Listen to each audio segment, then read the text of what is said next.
您好，这儿是静姐说花。今天咱们来看看这一小盆花，只有一朵花和一个花苞。这朵花看着倒是没有什么太奇特的，但我们来看看它的叶子，很漂亮吧？它的叶子上有花纹。我们知道大多数的蝴蝶兰叶片都没有花纹，少量的有。这棵碰巧有。那这是一个什么品种呢？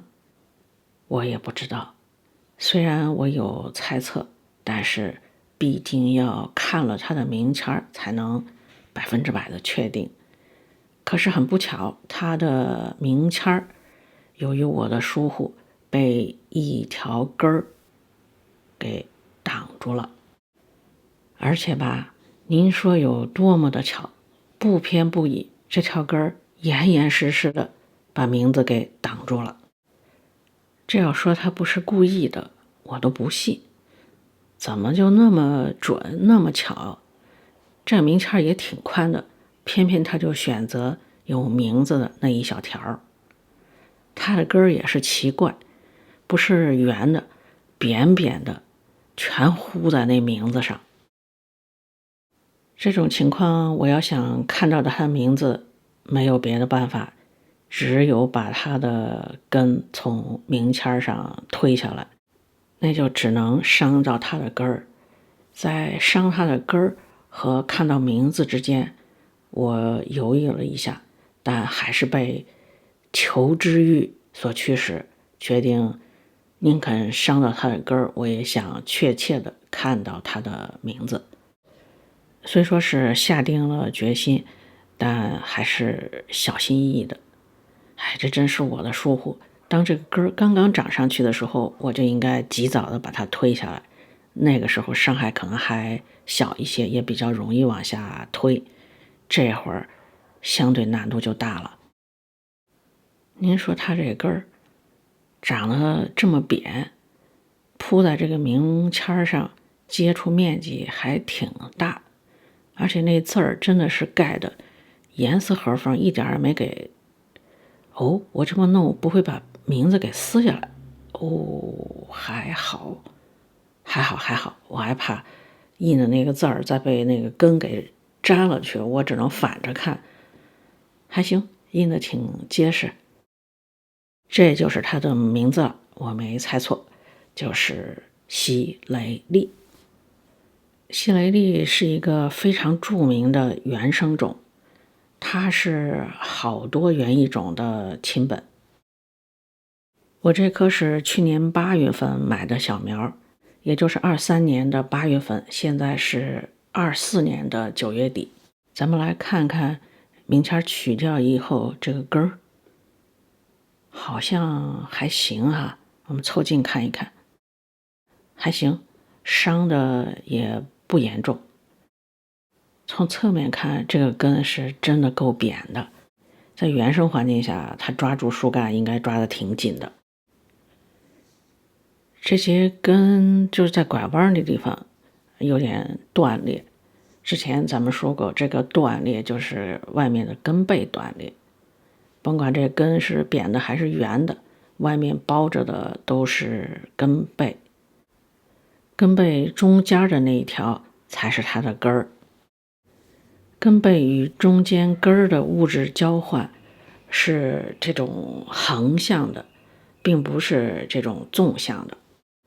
所以根背断了，但中间的根儿连着，它的物质交换就还可以进行，根儿就也还可以工作。我们再来看看它的花儿，它的花儿长得就是这个样子，我也不知道该怎么描述。不过这个样子应该也还算好辨认。我这棵呢是第一次开花，花开的有点少，就这么2朵，还有1朵没打开。通常来说，等到蜘蛛成年，确切说应该说等到它壮年，它应该是可以开比较多的花，这是一个花量比较大的品种。西雷利大致开花的时间是在春夏季，我这儿现在正好是春季。我们来看一下它的根儿，看到盆里有好多绿藻吗？就说明我之前给它的养护环境当中是根部是比较偏湿的。这下面长出来2条根儿，这个根儿也没有标签挡着，也是长得那么扁扁的。看来它的根儿就这么一个品种，它就喜欢扁扁的长。这个盆里面呢，质量很少，还放了个鸡蛋壳。盆的侧面也有孔，底面当然也有孔，所以是非常的透气的。唯一的问题就是绿藻特别多。刚才也说了，如果环境偏湿呢，是很容易长绿藻的。所以不论是什么形式的外套盆，像这样2个盆也好，用瓶子做的上下2节的盆也好，只要是外套盆里头存水，有一定的湿度，就非常容易生绿藻。这是生绿藻的条件之一。其他的还包括要有一定的光，如果完全不透明的话，绿藻也不容易生长。当然还有温度，通常比较适合蝴蝶兰生长的温度，绿藻也比较适合生长。所以要想不生绿藻，要么就挡光，要么就比较干，再或者就特别勤快，经常清理。但即便是特别勤快，也很难清盆里面的。盆里面长的绿藻也就只能等到什么时候换盆的时候，什么时候清洗一下。西雷利的这个花是没有香味的，我闻了一下，也确实没有闻到香味。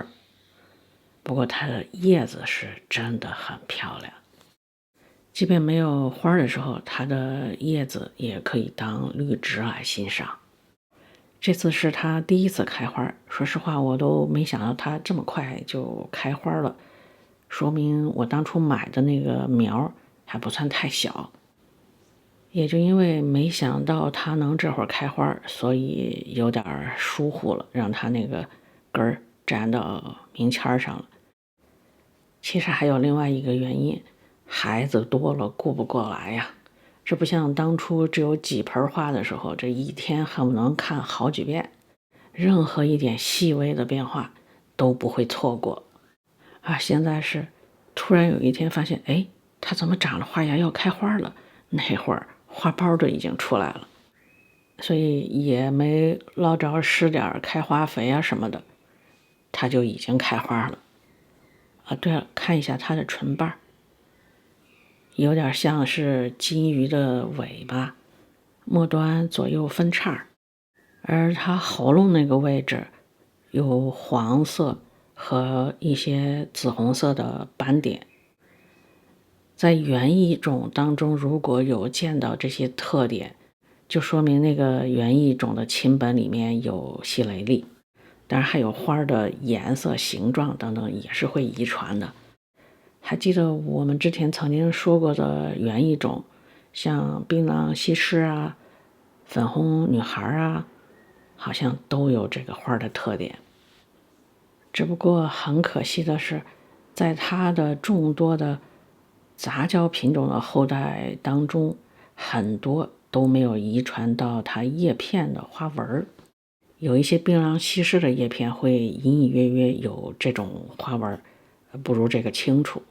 好了，絮絮叨叨的说了这么多，就是闲着没事儿随便聊聊天儿，而且还是自言自语，自得其乐。如果你喜欢呢，咱们下期接着聊。